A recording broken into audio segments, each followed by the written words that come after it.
Hi. I went to the grocery store early this morning to get some canned pumpkin, 100% canned pumpkin for Stark because he was having an upset stomach, and pumpkin is known to help alleviate an upset tummy.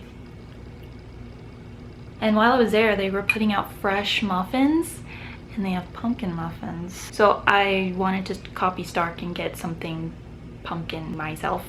Actually, these are different. This one's pumpkin and this one is blueberry lemon. I think I'm gonna save this one for tomorrow actually and just try this pumpkin one. Sun Glare. Okay, I hope I like it. I do like it. Do I like pumpkin flavored things? I didn't think I did. Well, I don't really like pumpkin syrups, like in drinks and coffee, but I guess I like it in like desserts and bread.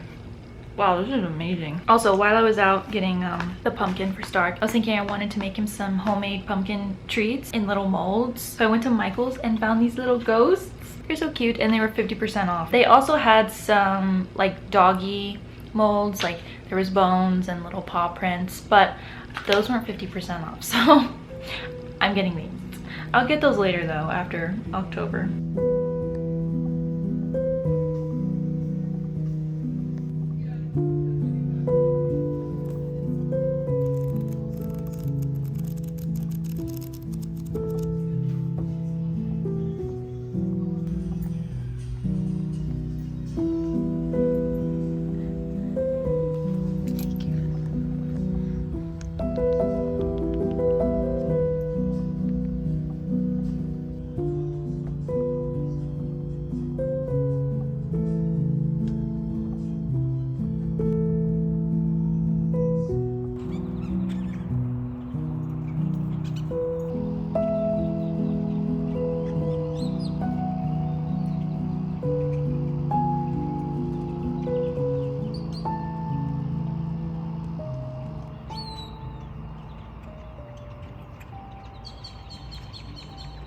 Before I go to bed, I wanted to show you the books that I picked up from the bookstore today. This one is a first edition of The Grapes of Wrath by John Steinbeck from 1939. You're joking. And this is my first ever first edition. I don't have any. And it's also in pristine condition. It has no writing, no missing pages, no bent page, nothing. It's perfect. And this was under 20 bucks. Crazy. Next, I doubled up on John Steinbeck and got The Red Pony. I recently read The Pearl, actually, right here, and they're the same vintage editions. So cool.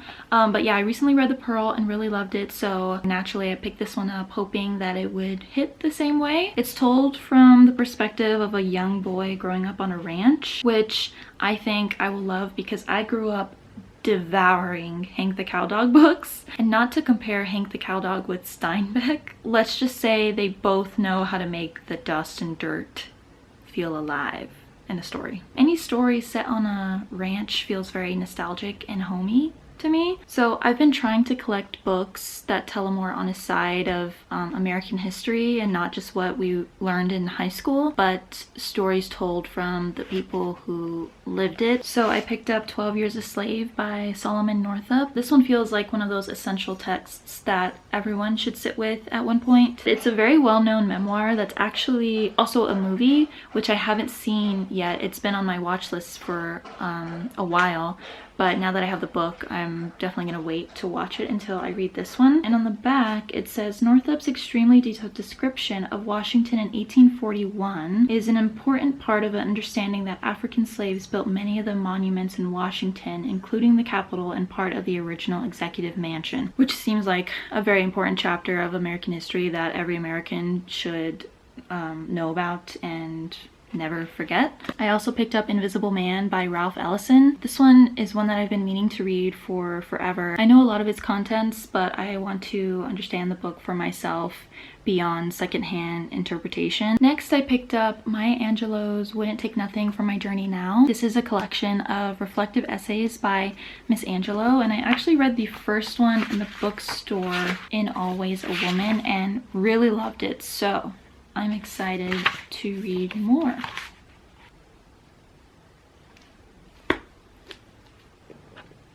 Okay, bye.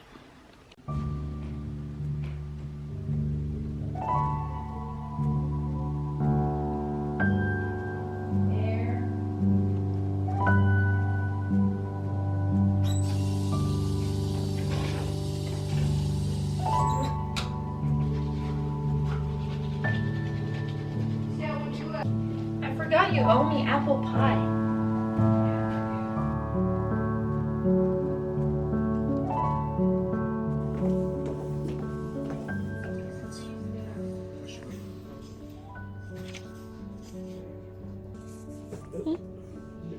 Oh, Paulo. Students of outstanding work.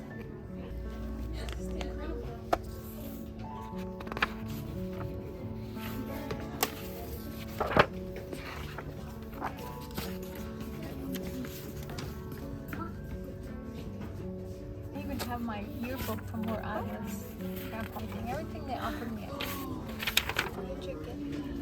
It's in the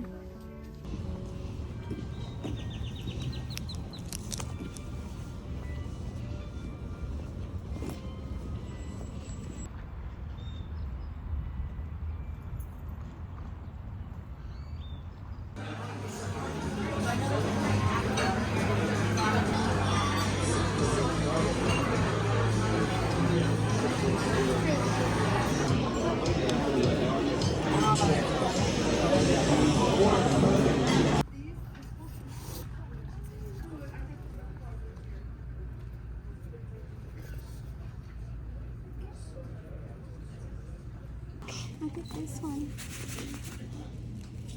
oh, it smells so good. It smells like A pine tree. Mmm. Which one did you get? The The pine pine tree. tree one.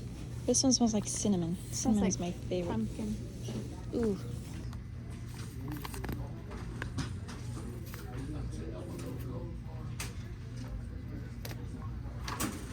I think they do. I think I see it. That one? Is it? No. Where do you see They it? don't have it. Oh, they do. It's at HEB then. Really? I don't see it. I needed a new one today.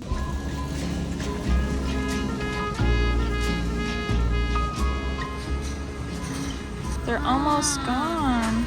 Does it smell good? I didn't know if I liked it last time. It's Smell still the kind black of cherry still vanilla. kind of tangy. I think you should let me see your video. I want to see what you're doing. Okay. Is that why it smells so good? Maybe. I don't know. You don't? You don't know how? What do you mean?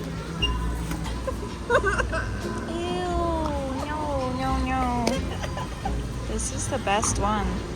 That's so weird. And I don't really like sugar cookie scents. Oh, that's not bad. It's I like don't jumping into the inside of a pumpkin. I don't really want to smell like a pumpkin though. But this one, yummy. Thank you.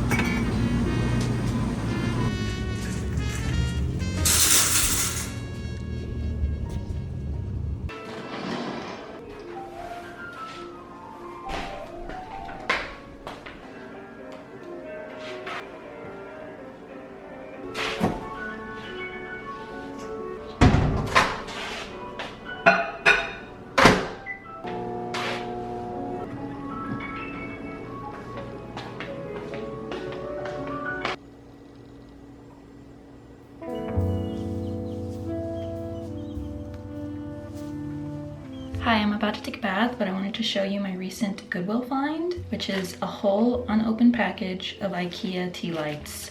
So I'm gonna light some for my bath right now. And these are a smoky vanilla scent. They smell so creamy and delicious. Actually, I got this pack last time I was at IKEA.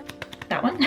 These smell like pine trees. I love these too, but it's fall and I'm ready for some creamier scents, which I feel will pair nicely with my new bubble bath and sugar scrub.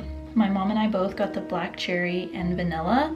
This one smelled a lot better than the vanilla for some reason. It was actually sweeter and just more vanilla-y. The vanilla Dr. Teal's bubble bath for some reason smelled very citrusy. But this one is, yeah, just vanilla with a hint of black cherry. Very romantic smelling. And for the scrub, they didn't have the matching bubble bath scent. I chose the shea butter and almond oil body scrub. It says shea butter, sweet almond oil, and macadamia seed oil.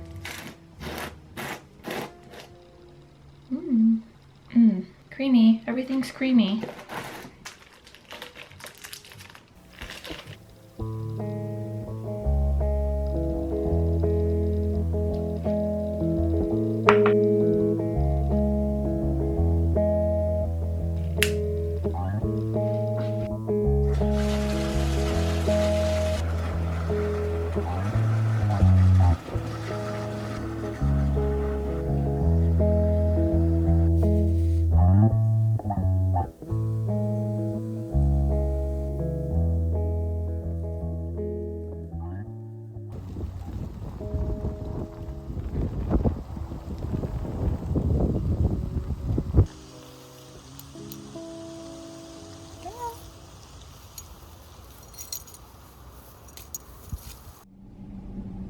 It's a beautiful, crisp autumn morning, Sunday morning. Life feels good right now. I just went to go put some air in my tires, and afterwards, on my way home, I remembered that my favorite Mexican restaurant sells menudo on Saturdays and Sundays. Only Saturdays and Sundays. And that's how you know that it's good menudo. So I'm gonna go get myself some menudo to enjoy on this crispy autumn morning, Sunday morning. Hi, sweetheart. There you go. You have a very blessed day. You too, Kim. Got my menudo. I want to thank you. No, no way, never. Miss you. I just worked with Gerard. What's up? Hi. How you doing? What are you doing? I'm doing an episode on the 97 massacre that happened.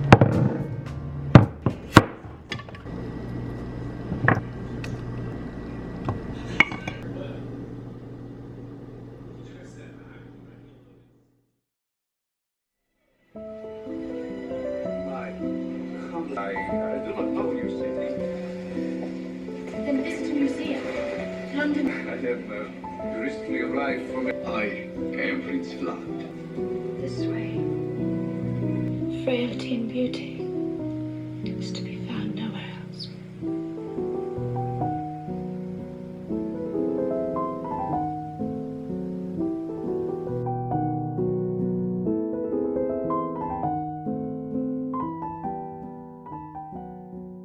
I just watched Bram Stoker's Dracula in 1992, and it was visually gorgeous. Wow. But Francis Ford Coppola, you're a freak. It's just so erotic. Look, I get what Coppola was going for. Vampires are mythical creatures of lust and death, and it's a melodrama that's trying to evoke that 19th century hysteria around sex, and specifically the Victorian fear around female sexuality. And I actually haven't read Dracula yet, but it being a book written by a man in the late 1800s, I can imagine it's also full of that sort of tension. And I figure it was probably Coppola's aim to honor Stoker's feverish eroticism. I don't know, I could change my mind on that once I read the book. I'll let you know. But, oh my god, like, most of the time a woman was on screen, she was either moaning or naked or dying beautifully.